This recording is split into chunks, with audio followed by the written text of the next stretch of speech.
সহযোদ্ধাবৃন্দ এবং বিডিআর হত্যাকাণ্ডে নিগৃহীত পরিবার এবং তাদের স্বজন যারা আছেন সবাইকে শুভেচ্ছা। আপনারা জানেন যে আজকে আমাদের বিডিআর হত্যাকাণ্ড নিয়ে আমরা বিগত সপ্তাহগুলোতে যেই বিষয়গুলো নিয়ে আমরা কাজ করেছিলাম বিডিআর হত্যাকাণ্ড রিলেটেড, আজকে তার একটি রায় ঘোষণা হয়েছে এবং সেখানে 200-এর অধিক বিডিআর সদস্যকে মজলুম বিডিআর সদস্যদের জামিনে মুক্তি দেওয়া হয়েছে। তো আমরা আজকে এই বিষয়ে প্রতিক্রিয়া বিষয়ক এবং আমাদের বর্তমান বা পরবর্তী কর্মসূচিগুলো কী বা আমরা কী চাচ্ছি সেই বিষয়গুলো নিয়ে আমরা আসলে আজকে এই সংবাদ সম্মেলন ডেকেছি। আমি কথা বলছি নবসাদ বিশ্ববিদ্যালয়ের শিক্ষার্থী আয়াতুল্লাহ বেহেশতি, বৈষম্য বিরোধী ছাত্র আন্দোলনের একজন সমন্বয়ক। আপনারা জানেন যে বিগত দিনগুলোতে আমরা বিডিআর এই হত্যাকাণ্ড নিয়ে কাজ করেছি এবং আমাদের সাথে বিডিআর সদস্য যারা বিডিআর হত্যাকাণ্ডের মাধ্যমে নিগৃহীত হয়েছিলেন এবং যারা বঞ্চিত হয়েছিলেন, যারা সুবিচার বা ন্যায় বিচার পাননি, তারা আমাদের সাথে একত্র পোষণ করেছিলেন এবং আমরা তাদের সাথে দাঁড়িয়ে একত্রিত হয়ে আমরা এই একটি বিচারের লক্ষ্যে সুস্পষ্ট একটি বিচার এবং স্বাধীন তদন্ত কমিশনের মাধ্যমে যাতে বিচারটি সম্পন্ন হতে পারে সেরকম একটি বিষয় নিয়ে আমরা কাজ করেছিলাম। আজকে তার একটি রায় ঘোষণা হয়েছে।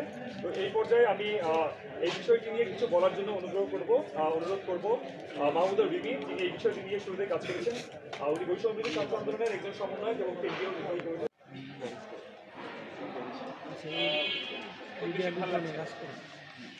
খুব বেশি খুশি হতে পারি যদি আজকে একটি দীর্ঘ আইনি লড়াইয়ের পরে একটি ডোর ওপেন হয়েছে। কতজন জামিনে মুক্তি পেলেন বা পাবেন তার চেয়ে বেশি ভালো লাগছে যে এই ডোরটা ক্লোজ করে দিয়েছে। এই ক্লোজ ডোরটা আজকে ওপেন হয়েছে। আমি একটি কথা আপনাদেরকে একটু স্মরণ করিয়ে দেওয়ার চেষ্টা করছি, আপনাদের নিশ্চয়ই মনে আছে 2009 25-26 ফেব্রুয়ারি পিলখানা হত্যাকাণ্ড কী পরিমাণ ষড়যন্ত্র ছিল এর ছোট্ট একটি উদাহরণ হচ্ছে এই যে এই পরিবর্তিত পরিস্থিতিতে 2024-এর 5ই আগস্টের পরে যখন আমরা হাইকোর্টে এই বিষয়গুলি নজরে আনি, দরবার হলে বিডিআরের যে অনুষ্ঠানটি হয় প্রতি বছর সেখানে রাষ্ট্রের সরকার প্রধান দরবার হলে এত বড় একটি ঘটনা ঘটলো যেটি একদিনের বা হঠাৎ করে ঘটনা ঘটে গেছে।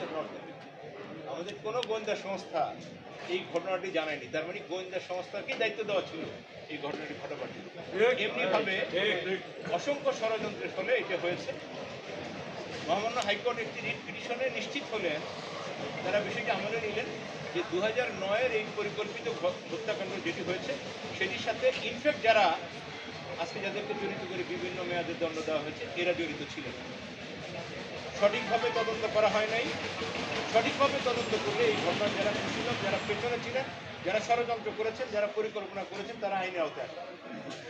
যেহেতু তারা ধরাছোঁয়ার বাইরে রয়ে গেছেন, এই জন্য মহামান্য হাইকোর্ট সরকারকে একটি নির্দেশনা দিল যে নতুন করে তদন্ত করে এর সাথে যারা দোষী, এর যারা কুশীলভ, এর যারা ষড়যন্ত্রকারী তাদেরকে তদন্ত করে বের করে আনা।